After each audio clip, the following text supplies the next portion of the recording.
지난주 목요일에 성북구 마마클럽 기도회가 열렸습니다. 석관중앙교회 김기선 목사님께서 짧은 말씀을 전하시는 중에 그분이 34년을 목회하시고 얼마 전에 은퇴를 하신 분인데, 단임 목회를 시작해서 이제 승승장구하고 있는 초기에 어느 날 갑자기 아프시기 시작하셨답니다. 처음에는 두통으로 시작을 했다가 나중에는 전신이 안 아픈 곳이 없는, 전신이 아프게 되어서 각각의 하나의 병을 고치기 위해서 13개의 다른 대학병원을 진료를 받게 되었다고 합니다. 그렇게 34년간 목회하는 중 28년을 그런 방식으로 아프셨다고 합니다. 그런데 참 신기하게 그 기간에 오히려 교회는 꾸준히 성장을 하여 끝까지 그 교회가 안정감 있게 그 교회에서 목회를 하실 수 있으셨답니다. 돌이켜보니 그 아픔의 시간이 참 아팠지만 많은 면에서 유익함이 있었다. 그래서 하나님의 은혜가 아니고서는 결코 설명할 수 없는 영역이 생겼다고 그렇게 고백하셨습니다. 빌립보 교회 교인들은 바울이 감옥에 간 것 때문에 크게 낙심을 하였습니다. 그분이 그 교회를 설립한 원로 목사님 정도 되거든요. 그래서 걱정하였고, 그리고 그분을 위해서 기도하고 있는데 소식이 도착했습니다. 그것이 바로 12절입니다. 형제들아, 내가 당한 일이 도리어 복음 전파에 진전이 된 줄을 너희가 알기를 원하노라. 여기 당한 일은 바울이 감옥에 가게 된 것입니다. 그런데 바울이 감옥 가게 된 그것 때문에 복음 전파가 오히려 진전이 이루어졌다고 고백을 합니다. 여기 도리어라는 단어가 나오잖아요. 감옥에 간 것이 오히려 도리어 그것이 복음 전파를 확장하는 일에 도움이 되었다. 역설적 은혜를 고백하고 있습니다. 그 은혜의 결과 생기게 된 내면의 상태가 18절입니다. 전파되는 것은 그리스도니 이로써 나는 기뻐하고 또한 기뻐하리라. 그는 주님께서 그 안에 주신 기쁨을 빼앗기지 않게 되었고 그의 삶이 위축되거나 우울에 빠지지도 않게 되었다고 고백을 합니다. 바울에게서 결코 빼앗을 수 없는 이 도리어의 기쁨이 무엇인가 아는 것이 매우 중요합니다. 왜냐하면 우리 성도들 중에서도 갑자기 묶이게 된 분들이 여럿이 있기 때문입니다. 어느 날 병원에 갔더니 갑자기 큰 병이 들었다고, 그런 얘기를 듣고 그 다음부터 묶여있는 분들이 있고요.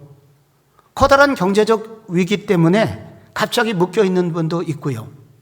자녀들에게 어려운 일이 생겨가지고 갑자기 묶이게 된 분들도 계시기 때문입니다. 그래서 이분들에게 모두 다 도리어의 은혜가 필요하기 때문이죠.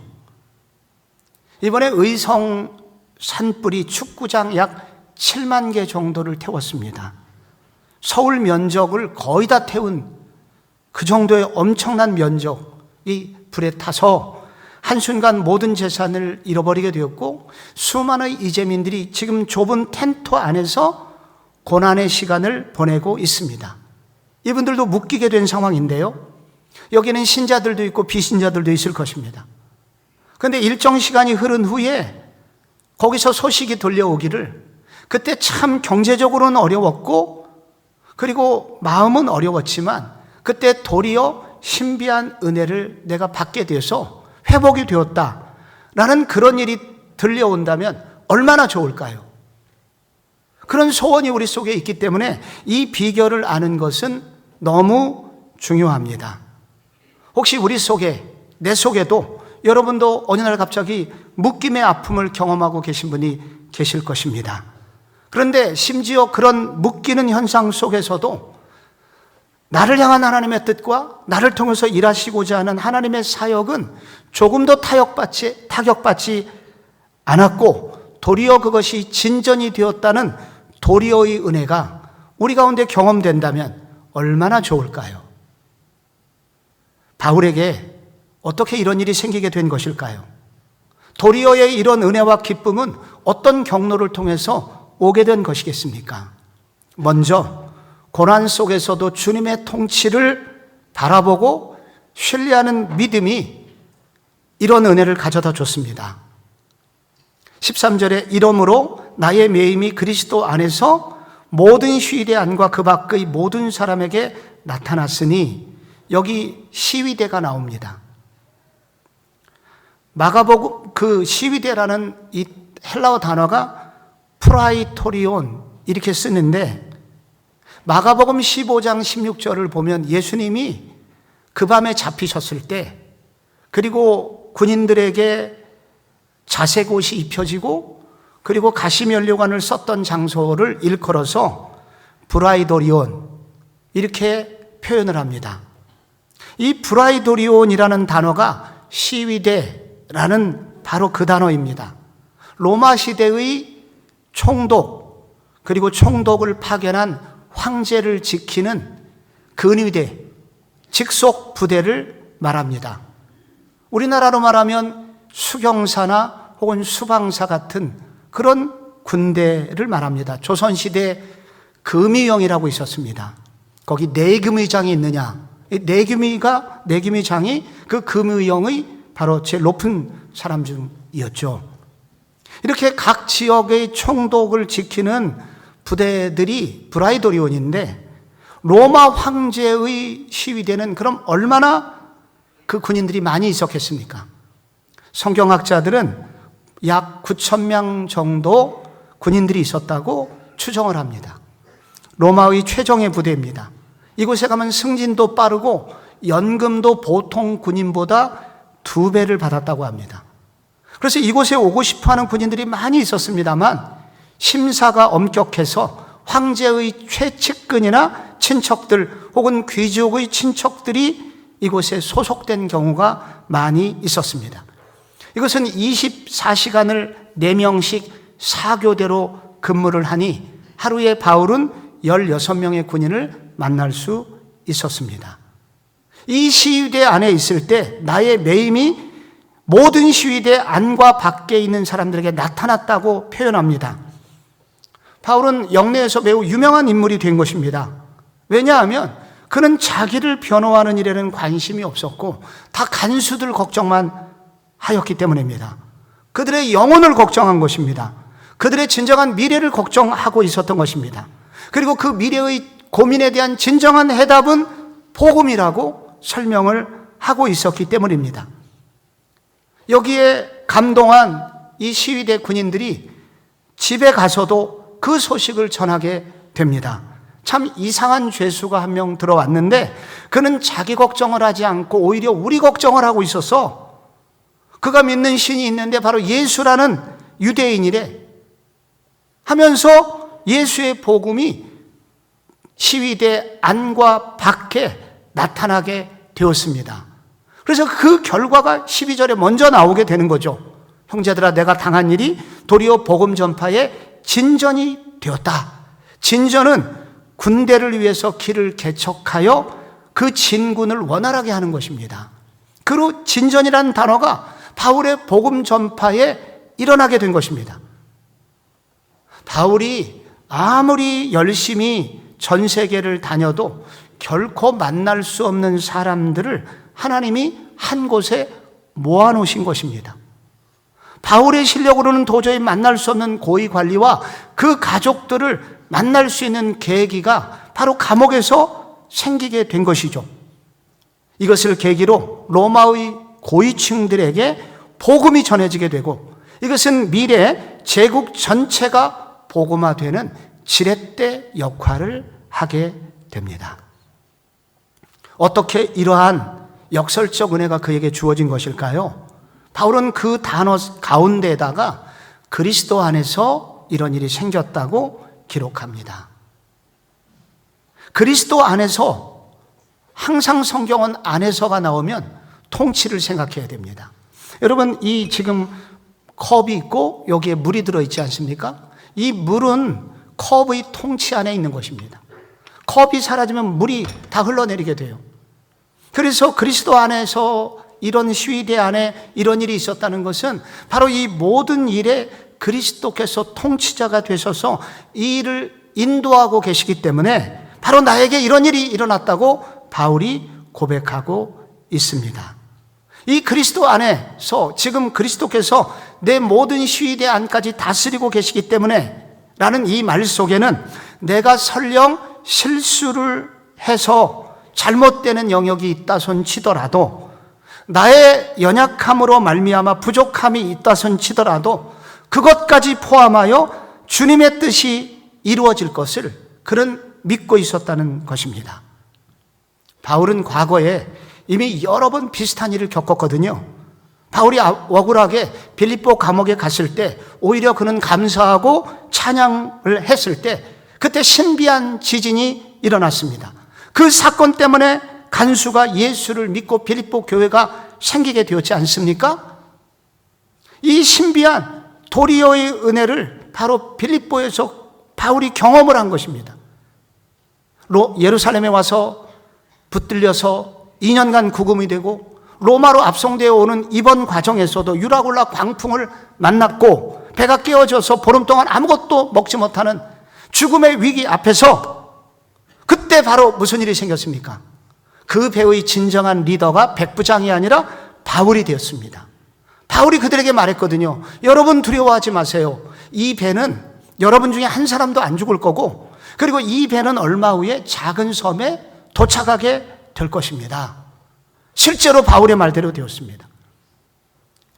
바울이 당한 풍랑이 오히려 많은 사람에게 복음을 전할 수 있는 기회가 됐습니다.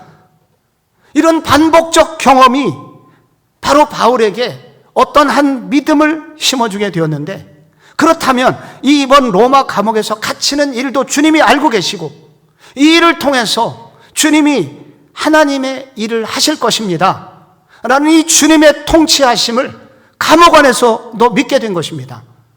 여러분, 실제로 나에게 이번 감옥에서도 그리스도 안에서, 주님 안에서 이런 신비한 일이 일어나게 되었습니다 라고 간증을 하고 있는 것입니다. 15년 전에 화요일 저녁에 고려대학교 기독학생 연합회 개강 예배가 있었습니다. 한동대 고 김영길 초대 총장님이 오셔서 고대생들에게는 처음으로 설교를 하시게 되었습니다. 그분은 바로 옆에 있는 홍릉연구단지 카이스트 교수였었는데, 한 기업의 회장이 전화를 해서 기독교 대학을 하나 세우고 싶은데 당신을 총장으로 좀 모시고 싶다. 그래서 열심히 교수들, 교직원을 영입해가지고 이제 대학을 설립을 했는데, 그때 이사장의 회사가 부도를 맞게 됩니다.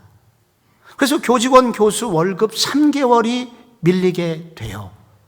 그런데 마침 그때 대학 특성화, 대학 선정되면서 정부로부터 보조금을 받았는데 그 돈은 사실 시설비에 해당하는 돈이었습니다. 그러나 당장 교직원 월급을 줘야 했기에 그렇게 월급을 줬는데, 누군가의 고발로 그는 국고 전용으로 법정에 세워지게 됩니다. 4년 구형을 받았고 법정 구속이 되었습니다. 현직 총장이 법정 구속된 것은 해방 이후에 처음 있는 일이었습니다. 전국에서 뉴스거리가 되었고 웃음거리가 되었습니다. 그러나 이 소식을 들은 전국교회 교인들이 기도하였고 탄원서를 보내준 결과 그분이 보석으로 풀려나게 되었습니다. 그래서 53일 동안 감옥 생활을 했다고 합니다.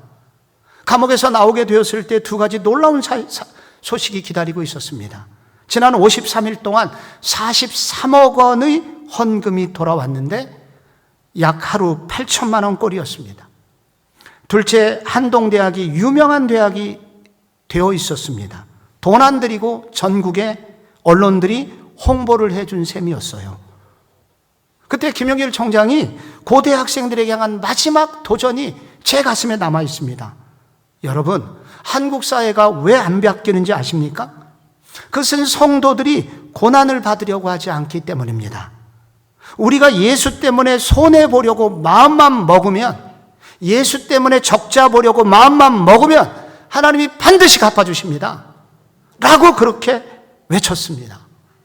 그분 속에 무엇이 있었냐면, 고난 속에서도 내 삶을 통치하시고 한동대학을 통치하시는 분이 하나님이시구나, 이거를 경험했고 그 하나님 자랑을 하고 있었던 것입니다. 우리 성도들 속에서도 이런 고난 중에 묶여서 매여서 고난당하는 분이 계십니다. 오늘 주님이 말씀하십니다. 여러분, 그 고난 속에서도 일하시는 주님을 바라보시기를 바랍니다. 그 주님 한가운데서도 통치하시는 그 주님이 여러분의 삶을 통치하고 계시다, 그 주님을 바라보는 믿음을 가질 때 도리어의 은혜는 시작됩니다. 둘째로, 하나님 나라의 비전을 견고히 하라고 도전합니다. 14절에 보면 형제 중 다수가 나의 매임으로 말미암아 주 안에서 신뢰함으로 겁없이 하나님의 말씀을 더욱 담대히 전하게 되었느니라. 전쟁터에서 동료가 총 맞으면 어떻게 될까요? 옆에 전우가 눈이 돌아가면서 용기를 내게 되지요. 마찬가지로 바울이 감옥에 들어갔다는 소식을 듣자 어떤 교인들은, 두려워 떨던 교인들도 그 두려움을 떨쳐버리게 되었습니다. 그리고 힘있게 우리도 바울과 함께 죽자, 우리가 죽기밖에 더 하겠어, 죽어도 최소한 천국이지 하면서 용기 있게 그들은 복음을 전하기 시작했습니다. 그런데 이와는 다른 부류가 있었는데 15절에 보면 어떤 이들은 투기와 분쟁으로, 어떤 이들은 착한 뜻으로 그리스도를 전파하나니, 여기 어떤 이들이 나옵니다. 투기와 분쟁으로 그리스도를 전파하는 무리가 있어요. 여기에 나오는 어떤 이들은 바울이 로마에 도착하기 전에 이미 로마 교회가 있었고 로마에서 복음을 전하고 있었던 분들이 있었습니다. 이러한 교회들의 지도자들이라고 여겨집니다. 이들은 시기심이, 투기가 있었습니다. 투기는 시기심이라는 뜻이고요. 분쟁이라고 하는 것은 이렇게 언쟁을 좋아하는 그런 뜻입니다. 다툼을 좋아하는. 이런 분들은 바울이 로마 감옥에 들어 있는데도 칭찬 듣는 소리를 듣자, 소문이 들리자 그들은 속이 뒤틀리기 시작합니다. 그래서 그들이 갑자기 없는 열정이 생겨서 평소에는 전도를 안 했는데 갑자기 전도를 하게 되면서 감옥에 있는 바울보다 우리는 오래전부터 복음을 전하고 있었어 하면서 열심을 내기 시작하는 것입니다. 바울이 감옥에 들어간 것 때문에 어떤 사람들은 착한 뜻으로 복음을 더 열심히 전하게 되었고 어떤 사람은 이렇게 시기심으로 투기함으로 복음을 전하게 되었답니다. 그 결과 바울의 입장을 18절에서 정리합니다. 그 구절 같이 한번 읽어봐요. 시작. 그러면 무엇이냐? 거칠애로 하나 참으로 하나 무슨 방도로 하든지 전파되는 것은 그리스도니 이로써 나는 기뻐하고 또한 기뻐하리라. 아멘. 바울의 감옥행은 이들 모두를 하나님 나라의 복음의 전사로 만들었습니다. 이것에 감동하고 있습니다. 여기 바울의 진정한 소원이 나옵니다. 바울의 내면에 뭐가 들어있는지가 나와요. 뭐가 들어있을까요? 바울 속에. 그는 스데반을 죽이는 일에 앞장섰던 살인자 중에 하나입니다. 그래서 다메섹을 향해서 그날도 예수 믿는 자들을 잡아 죽이기 위해서 다메섹으로 가고 있는데 거대한 빛이 그를 둘러 진쳤습니다. 그 순간 그의 눈이 멀게 됩니다. 3일 후에 그의 눈에서 비늘이 떨어지면서 다시 눈을 뜨게 되는데 그 이 3일간의 3일간의 시간과 비늘 떨어지는 이 사이에 그는 놀라운 새로운 눈을 하나 갖게 됩니다. 보이는 세상이 전부가 아니라 보이지 않는 영원한 나라가 있다는 것을 보게 됩니다. 그 나라는 영광의 나라며 그 영광의 나라의 최고 통치자가 그리스도임을 깨닫게 됩니다. 이스라엘 변방의 갈릴리의 한 청년으로 그렇게 알았던 그가 실제는 바로 살아계신 하나님의 아들이었고 그는 우주를 통치하는 하나님 나라의 진정한 통치자라는 것을 그는 그 3일의 어둠 속에서 깨닫게 됩니다. 그리고 나 같은 죄인이 그 영광의 나라에 들어가게 되는 일은 그분의 죽으심 때문이었다는 것을 알게 됩니다. 그런데 그때 그가 결정적으로 또 하나 알게 된 사실이 있는데 바로 하나님의 소원을 알게 됩니다. 하나님께서는 잃어버린 가족을 찾고 계시다는 것이죠. 잃어버린 자녀들을 다시 부르고 그들이 이 영광의 나라에 들어와야 된다는 간절한 소원이 하나님께 있음을 발견하게 됩니다. 그리고 그날 이후에 바울은 이 영광의 나라, 하나님의 나라에 바로 한 영혼이라도 더 이곳으로 들어오게 하는 일에 인생을 걸게 됩니다. 그래서 그때부터 바울은 하나님 나라에 대한 비전을 갖게 돼요. 그의 모든 삶이 바로 영원한 하나님 나라로 연결되고 그 하나님 나라로 들어가는 일에 한 사람이라도 더 믿게 만들고 한 사람이라도 더 그들이 예수를 믿게 된다면 나는 더 이상 소원이 없겠어 라는 그런 소망을 그가 갖게 됩니다. 이것이 바울을 움직이는 힘이었습니다. 1세기나 지금이나 남들과의 비교를 통해서 자신의 정체성을 확인하려는 사람들이 있습니다. 여기 특이함으로 다른 사람들과 비교를 통해서 내가 누구인지를 드러내는 분들이 계시죠. 당신 연봉이 얼마요? 당신 아파트 몇 평 살아요? 무슨 차 끌고 다녀요? 자식 어느 대학 다녀요? 자기보다 못할 때 그때 쾌감을 느끼면서 거기서 기쁨을 누리는 분들이 있습니다. 목회자들도 그런 분들이 있어요. 우리 교회가 몇 명 모이냐고. 당신 교회는 몇 명 모이냐고. 여러분 헌금은 얼마나 나오냐고. 그때 나보다 낮을 때 기쁨을 누리고 나보다 숫자가 높으면 그때부터 기분이 상하는 분들이 계세요. 어떤 사람은 또 분쟁, 말싸움에서 이기는 것으로 기쁨을 누리는 분들이 있습니다. 이번에 내가 누군가 대화를 해서 그를 그냥 코를 납작하게 해놨어 하면서 어떤 논리를 통해서 자기가 이겼다는 것 때문에 그것 때문에 거기로부터 기쁨을 누리는 분들이 계세요. 그런 것들을 자신이 누구인지를 드러내려는 그런 분들이 있습니다. 그런데 바울은 다른 기쁨이 있었습니다.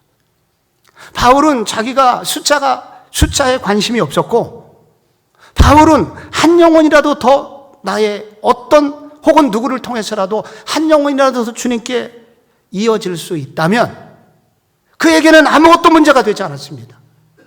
이 하나님 나라의 비전이 이루어질 수 있다면 하나님 나라가 세워질 수 있다면 나의 고난과 혹은 누구를 통해서 그 일이 이루어지더라도 상관이 없다고 그는 고백하고 있습니다.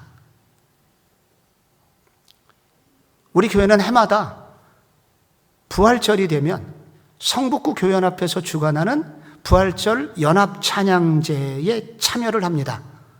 보통 12개 교회 정도가 참가합니다. 근데 담임 목사님들이 관심이 있는 부분은 저 교회 찬양대원이 몇 명 나왔나 숫자를 세고 있어요.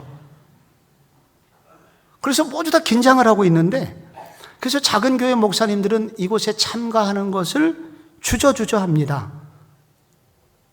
제 느낌으로서는 알바생을 고용해서 데리고 왔다고 그런 의심을 지울 길이 없는 교회도 있어요. 왜 그렇게 하는지 모르겠어요. 제가 작년에 우리 김재화 집사님에게 올해 또 하용욱 집사님이 지휘해서 우리 교회도 가는데 최선은 다하시기 바랍니다만 너무 잘하려고 하지는 않으셨으면 좋겠어요. 거기 가서 무엇을 하느냐가 중요합니다. 어떤 마음으로 참여하느냐가 중요합니다. 하나님이 이것을 어떻게 보시느냐, 그런 생각을 하면서 참여하는 게 중요합니다. 우리 교회가 이렇게 찬양을 잘해, 우리 교회는 이번에 몇 명 데리고 왔어가 아니라 하나님께서 우리 교회 말고 하나님이 다른 교회도 사랑하신다는 것을 깨닫고 우리가 함께 연합하여 우리의 이 지역, 하나님이 우리에게 맡기신 이 영적 위수 지역을 지켜내고 이 지역 안에 있는 한 영혼이라도 더 구원하는 일에 우리 모두 하나 된 교회구나, 이것을 깨닫고 서로 축복하고 서로 감사할 수 있다면 이것은 바울이 주는 기쁨을 얻는 길일 것입니다. 우리의 어떤 상황이 됐든지 우리의 어떤 상황 속에서도 비교함이나 시기함이나 그런 것들이 아니라 하나님이 주시는 하나님 나라의 비전으로 나는 있는가? 나의 관심은 하나님 나라의 비전인가? 하는 것을 돌아보고 그리고 그것을 세우고자 할 때 빼앗기지 않는 기쁨을 주님이 주실 것입니다. 오늘 이 바울은 마지막으로 내가 이게 감옥에 있는 이유는 진정한 구원을 준비케 하시는 시간이다 라고 고백을 합니다. 19절에 보면 이것이 너희의 간구와 예수 그리스도의 성령의 도우심으로 나를 구원에 이르게 할 줄을 아는 거로 살든지 죽든지 내 몸에서 그리스도가 존귀하게 하려 하나니 이는 내게 사는 것이 그리스도니 죽는 것도 유익함이라. 여기 구원에 이르다라는 동사가 나옵니다. 감옥에서 나오는 것을 말하는 것이 아닙니다. 이 구원은 하나님이 나의 구원을 완성시켜 가는 과정으로서의 구원입니다. 우리 구원은 보통 세 종류로 나눌 수 있어요. 예수 믿을 때 우리의 신분은 하늘나라로 갑니다. 이거를 칭의라고 합니다. 그리고 예수 믿는 이 과정이 바로 구원의 과정이기 때문에 이게 또 구원입니다. 이거를 성화의 과정이라고 합니다. 예수님 다시 오시는 날 우리는 완전히 그리스도의 몸처럼 바뀌게 됩니다. 완전한 구원의 날이 오죠. 그걸 영화라고 합니다. 바울이 여기서 말하는 구원에 이르다라는 이 단어는 바로 성화의 과정을 말하는 것입니다. 바울은 이 기간을 통해서 천국 갈 사람으로 조금 더 거룩해지고 있다고 고백을 하고 있는 것입니다. 이 감옥 속에서 바울은 비로소 자기 자신을 돌아보고 그리고 자기의 방향을 다시 한번 점검하면서 나는 하나님 나라에 합당한 사람인가? 나는 어떤 면에서 덜 준비되었나를 깨닫고 회개하는 기간이 되고 기도하는 기간이 되고 그래서 정결하게 되면서 영화의 과정에 조금 더 가까이 가는 기회가 되었다라고 고백을 하고 있는 것입니다.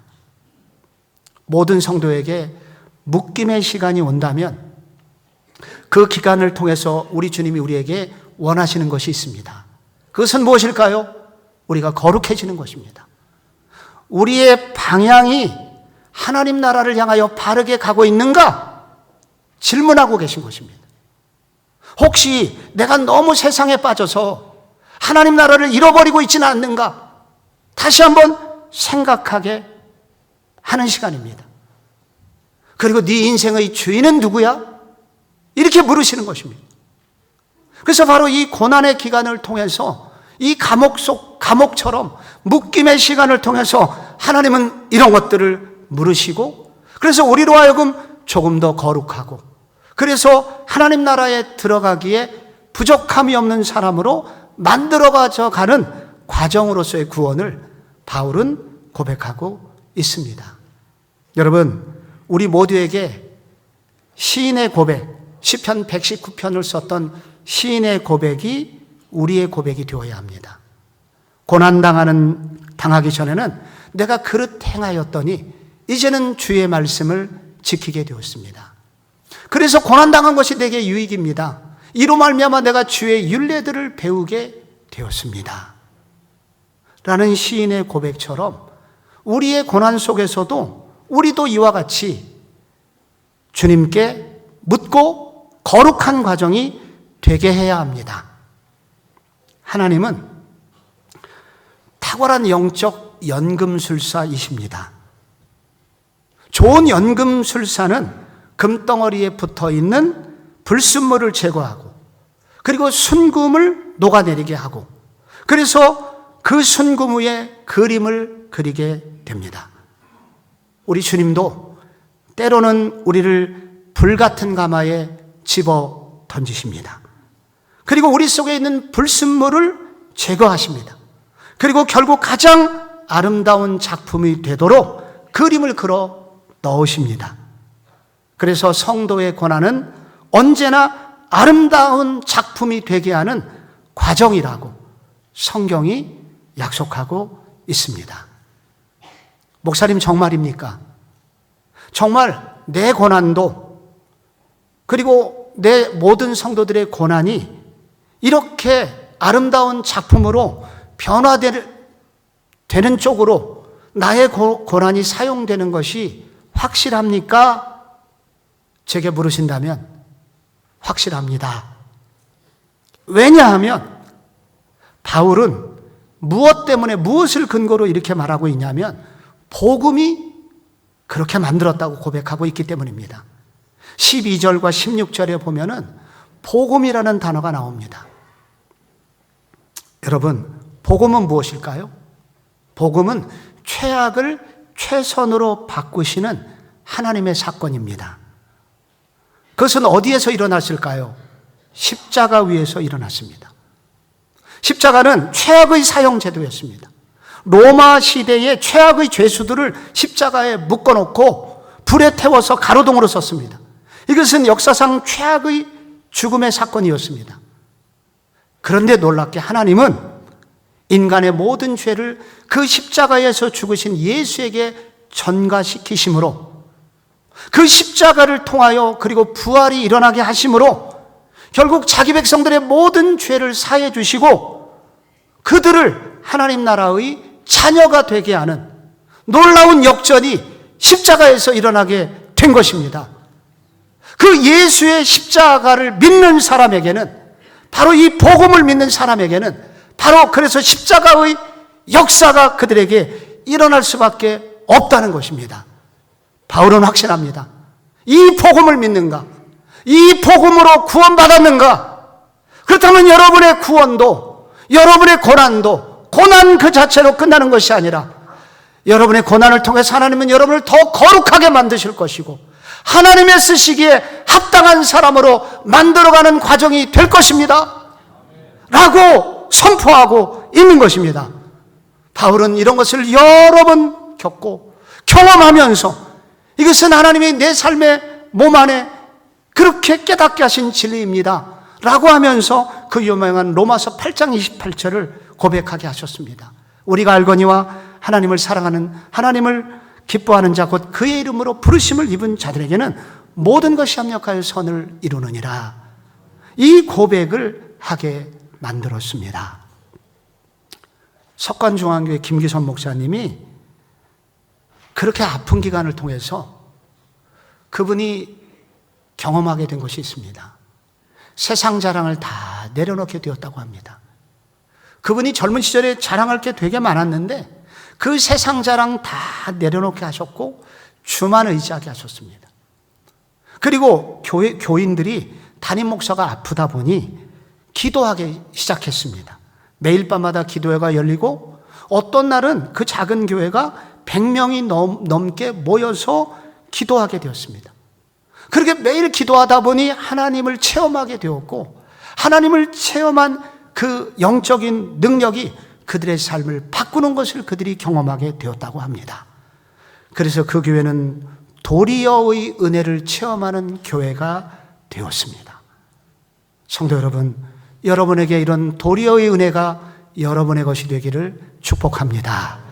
도리어의 기쁨으로 여러분의 이번 한 학기 여러분의 삶에 체험되는 역사, 그래서 여러분도 기뻐하고 여러분의 주변을 변화시키는 그런 아름다운 주님의 기쁨의 대사들이 되시기를 예수 그리스도 이름으로 축원합니다.